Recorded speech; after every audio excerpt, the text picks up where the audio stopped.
आप सभी शिक्षकों को गुड मॉर्निंग और स्वागत है आपके अपने चैनल जीके स्टडीज़ पर।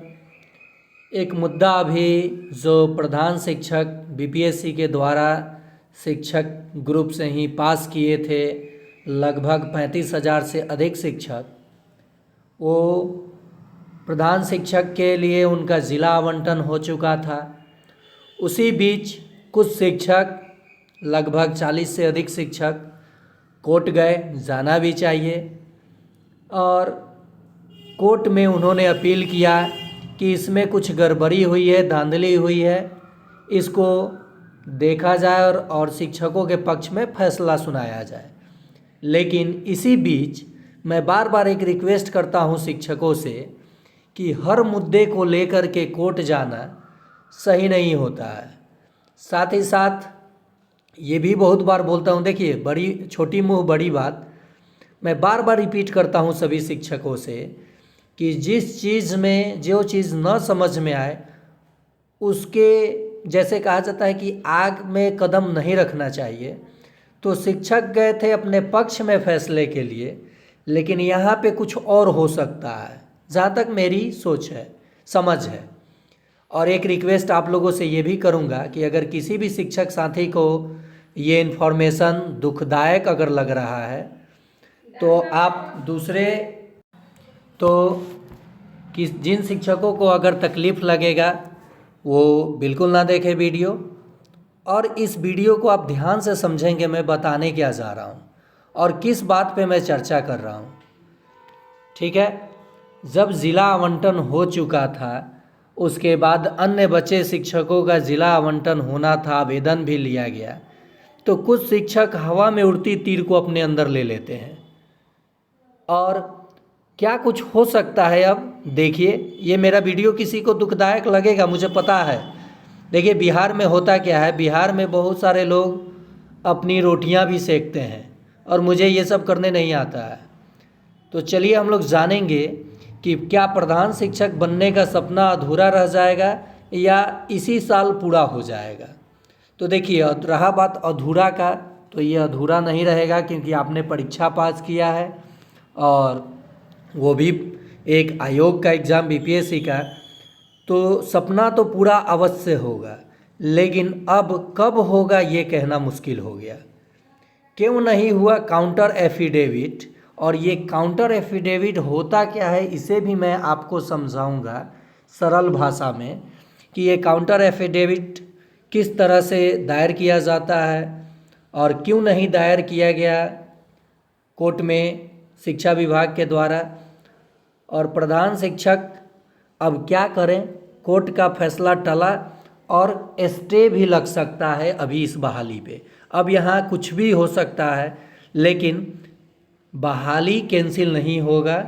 आपकी जो बहाली है ये बहाल प्रधान शिक्षकों का होगा, लेकिन अब इसके बाद गर्मी छुट्टी है, इसके बाद इलेक्शन आएगा, तब अब इस साल आप भूल जाइए अगर केस वापस नहीं होता है या सरकार से आप विनती नहीं करते हैं।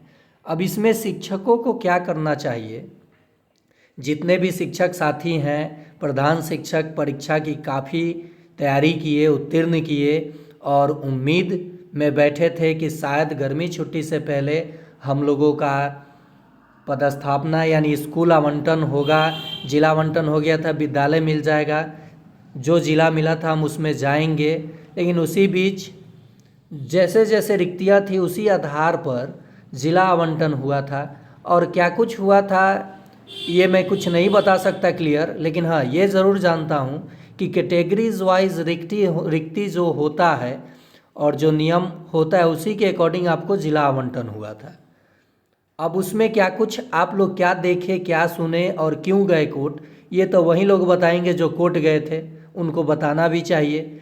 और इसी बीच जैसे आपने अपील की, कोर्ट का जो फैसला टला, क्यों नहीं हुआ काउंटर एफिडेविट, तो ये काउंटर एफिडेविट ये होता है कि मान लीजिए आपने कोर्ट में अपील की कि इस बहाली में इस जिला आवंटन में धांधली हुआ है, जिला आवंटन सही नियम के तहत नहीं हुआ है, ये आपने अपील की कोर्ट, तो कोर्ट काउंटर एफिडेविट विपक्ष जो होता है, जैसे मान लीजिए आपने शिक्षा विभाग पे केस किया, तो शिक्षा विभाग की ओर से काउंटर एफिडेविट में हल्फनामा जिसे कहा जाता है दिया जाता, और उसमें कहा जाता कि नहीं, मैंने जो ये जिला आवंटन किया है वो बिल्कुल सत्यता के साथ, रिक्ति के साथ, और जो नियमावली है नियम के अनुसार ही किया है, तो उसे काउंटर एफिडेविट कहा जाता है। उसके बाद सुनवाई होती। लेकिन शिक्षा विभाग ने यानी अपोजिट पार्टी ने काउंटर एफिडेविट नहीं किया, जिसके कारण से फैसला टल गया। अब ये मान लीजिए आप अपील करते हैं या फिर आप सेकेंड, फर्स्ट या थर्ड चांस जाते हैं और तब भी काउंटर एफिडेविट नहीं जमा किया जाता है, तो फैसला टलते रहेगा और आपकी जो ये बहाली है एक्सटेंड होते रहेगी। यानी प्रधान शिक्षक का जो लोग अब ये देख रहे थे कि अब हम निश्चित ही प्रधान शिक्षक बन गए हैं, योगदान होगा जैसे जिला आवंटन हुआ था, तो अब उनका सपना इस साल या गर्मी छुट्टी के पहले तो उम्मीद आप छोड़ दीजिए, जब काउंटर एफिडेविट किया जाएगा अपोजिट पार्टी के तरफ से, उसके बाद फैसला जो कोर्ट का आएगा उसके बाद ही कुछ अब कहा जाएगा। लेकिन ये फैसला अब टलते जाएगा। अब इसमें शिक्षक क्या करें, जो लोग अपील किए, केस किए कोर्ट में, वो लोग क्या करें, अब वो तो उनके ऊपर है। लेकिन मेरे नज़र से, मेरे दृष्टि मतलब समझ से, आप सभी को सरकार से विनती करना चाहिए कि इस फैसले को या काउंटर एफिडेविट जल्द से जल्द विनती कर सकते हैं, या फिर जिस तरीके से आप सरकार को मना लें। काउंटर एफिडेविट होता है तो उसके बाद फैसला आएगा, जो फैसला होगा वो मान्य होगा, कोर्ट का फैसला मान्य होता है। अगर सरकार इस पर कोई फैसला या फिर इलेक्शन से पहले कुछ नहीं होता है, तो क्या इसमें आप केस वापस ले सकते हैं। अगर केस वापस लेते हैं तो जैसे सरकार जिस तरह से जिला आवंटन, विद्यालय आवंटन करती है, अगर आप मान लेते हैं तो ये बहाली पूरी हो जाएगी। और नहीं तो लड़ते रहिए, एक्सटेंड होते रहेगा, समय पे समय आपको मिलते रहेगा। बाकी आप सभी हमसे बड़े शिक्षक हैं। अगर किसी को ये न्यूज़ दुखदायक लगा हो तो आप निश्चित ही कमेंट बॉक्स में कमेंट कर सकते हैं। और मुझे किसी को तकलीफ़ दुख पहुंचाने के लिए ये वीडियो मैं नहीं बनाता हूं। जो भी खबर होता है शिक्षा विभाग की ओर से, वो आप तक 100% सत्यता के साथ पहुंचाने की कोशिश करता हूं। और बार बार एक चीज़ रिक्वेस्ट भी करता हूं कि हर मामले में कोर्ट नहीं जाना चाहिए। हाँ, आपको हक है, संविधान के द्वारा हक मिला है कि अगर आपके हक का हनन होता है तो आप जाइए कोर्ट, लेकिन कभी कभी फैसला आपके विपक्ष में भी हो जाता है। देखिए क्या कुछ होता है प्रधान शिक्षक को लेकर के। और एक चीज़ और है कि बहुत सारे चैनल वाले ये दिखा रहे हैं कि प्रधान शिक्षक का बहाली कैंसिल हो जाएगा, तो बहाली कैंसिल नहीं होगा, इसका चिंता आप ना कीजिए। लेकिन अब इस पर समय लगेगा, अच्छा खासा समय लगने वाला है। तब तक आप अपने विद्यालय में बने रहें और अध्ययनरत रहें। उसके बाद गर्मी छुट्टी में घूमने जाएं। आज नहीं तो कल प्रधान शिक्षक तो आप बनेंगे ही, लेकिन कुछ उसी बीच कुछ शिक्षक जश्न मना रहे हैं। ये गलत बात है कि चलो हम नहीं दिए परीक्षा, जो पास हुए हैं उनका ये मामला फंस गया, अब वो बहाली कैंसिल हो जाएगा। बहाली कभी कैंसिल नहीं होगा, ये आप जान लीजिए। आपकी खुशी कुछ क्षणिक दिनों के लिए है। जितने लोग उत्तीर्ण किए हैं वो प्रधान शिक्षक बनेंगे, ये निश्चित है, लेकिन कब बनेंगे ये निश्चित अब नहीं है। तो चलिए, ये था अप टू डेट प्रधान शिक्षक से जुड़ी।